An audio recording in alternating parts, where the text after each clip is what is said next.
السلام عليكم ورحمة الله. ازيكم؟ عاملين ايه؟ اجمل اخوات في الدنيا. وحشتوني كتير كتير كتير، ورجعنا بعد غيبة طويلة يا جماعة، معلش عذرا. هبقى اعمل معاكم فيديو كده والله، وهقول لكم ايه سبب الغياب الطويلة دي قوي قوي، ونتناقش مع بعض كده وندردش مع بعض. تعالوا مع بعض بقى. احنا النهارده جايه لكم بوصفة حلوة جدا وسر رهيب جدا. هيخلي لك الفراخ ديت في حتة تانية خالص، وكمان هيخلي لك اللحم دايب ومتبل، والتتبيله دي تعمليها في احسن العزومات. كل اللي هياكلها من تحت ايديكي هيقول تسلم ايديكي. طبعا اول حاجه هنقول لكم محلول النقع، اللي هو عباره عن ايه؟ ليمونتين كبار، وكم حبه ورق لوري كده، ومعلقه جنزبيل، معلقه قرفه، ومعلقه قرنفل. انقعي بقى المحلول ده، الفرخه في المحلول ديت بكل المكونات اللي انا قلت عليها لمده طويله جدا يا جماعه، عشان اللحم يشرب من التتبيله دي.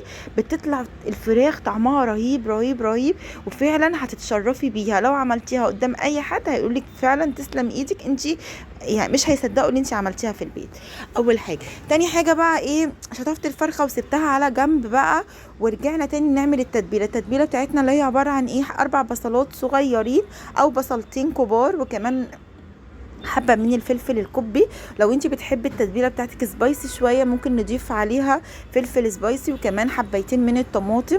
وهضيف كل المكون كده وهسيبه.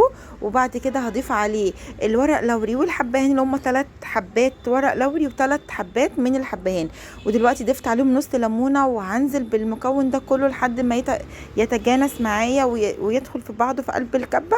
بعد كده هضيف ملح وفلفل فقط لا غير، عشان استمتع بطعم الفراخ. وانتي لو انتي يعني ما بتعرفيش تدخلي مطبخ، وكمان ما بتعرفيش تعملي تتبيله، اعملي منقوع المحلول النقع اللي انا عملته ده، وكمان اعملي التتبيله بالطعم ده وبالطريقه دي، هتطلعي من تحت ايديكي احلى فراخ مشويه. بس كده يا جماعه. دلوقتي هنجيب ايه؟ الفرخه اهيت، وهنفتح الفرخه زي ما انتم شايفين كده يا اختي. ف تفتحيها كلها عشان خاطر تتشرب من قلب التتبيله، وتطلع الفراخ اصلا متشربه ومتبله حلو جدا. فانا فتحتها ونزلت طبعا عليها بالتتبيله بتاعتي، اللي انا قلت لكم عليها. وهسيبها بقى فتره طويله. انا سبتها من بالليل للصبح. انت بقى ما استعجلي عليها، مثلا ممكن تعمليها قبل ما تعملي الاكل بساعتين، برضه تديكي نتيجة كويسة. التتبيلة دي يعني تمشي معاكي على فرخة 2 3، على انواع البط، الرومي، كل انواع الطيور تمشي معاكي. التتبيلة دي بتطلع معاكي رهيبة رهيبة رهيبة. وكمان هسيبها بقى ايه في التلاجة لمدة طويلة عشان خاطر تتشرب من بعضها. بس يا جماعه كده بقى ايه، وسبتها وطلعتها بقى. اوريكم بقى شكلها لما طلعت من التلاجة شكلها عامل ازاي. بصوا شكلها باين عليها اللي هي اتبلت كمان واتعتقت في قلب التتبيله، لان انا نقعتها من بالليل للصبح. طبعا خلت الفراخ بتاعتي دي في حته تانية خالص.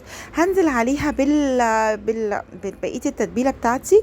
وبعد كده ايه؟ هسيبها لحد ما اتبلها كويس جدا جدا جدا، واروح مشغله بقى الفرن على درجه حراره عاليه جدا، وهروح مدخلها الفرن على الرف الاوسط لحد ما هي كلها تحمر في بعضها وتطلع باللون اللي انتوا هتشوفوه حالا. بصوا هي طلعت كده بالرف الاوسط بدون ما اولع شوايه ولا اي حاجه، وطلعت لحمها دايب وجميل زي ما انتوا شايفين. وحاجه يا جماعه تحفه، ولحم متبل، والفرخه كلها ريحتها رائعه رائعه رائعه. ما تنسونيش يا جماعه، وبتبخلوش عليا في لايك واشتراك ومتابعه كامله مع اللايك. واشوفكم يا رب في فيديو جديد، ويا رب يكون الفيديو يعجبكم. وشكرا ليكم، والسلام عليكم على احلى اخوات في الدنيا.